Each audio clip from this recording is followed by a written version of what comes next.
Newsbreak.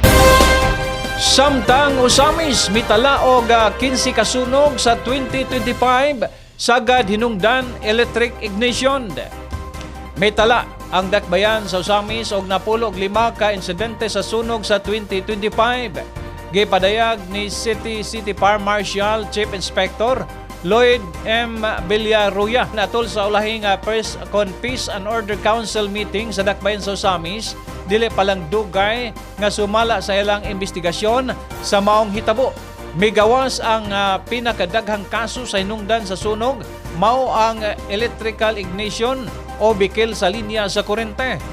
Sagad usab nini mga residential structure o gama pagayod sa mga light material ang maong mga istruktura hinungdan sa daling pagkailab sa kalayo.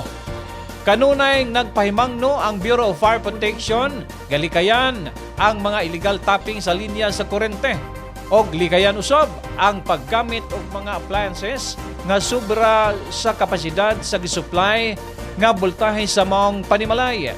Nagpasalamat si Villaruya nga sa pag-obserbar sa Fire Prevention Month ining bulana sa Marso, nakatala lang ang buhatan og 3 ka insidente sa sunog.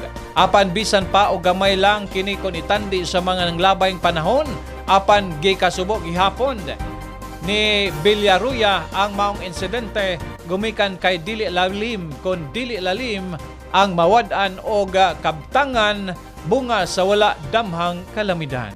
The fire incident of year 2025, medyo marami-rami, pero 15 lang po. No? Mostly are residential houses, and the most causes is ignition of due to electrical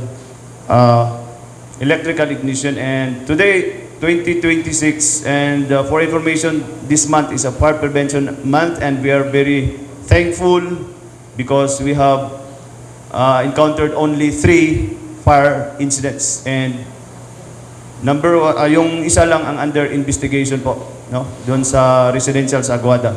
Still, we will conduct investigation kasi isang bahay pero maraming pamilya na nakatira doon. One TV Newsbreak.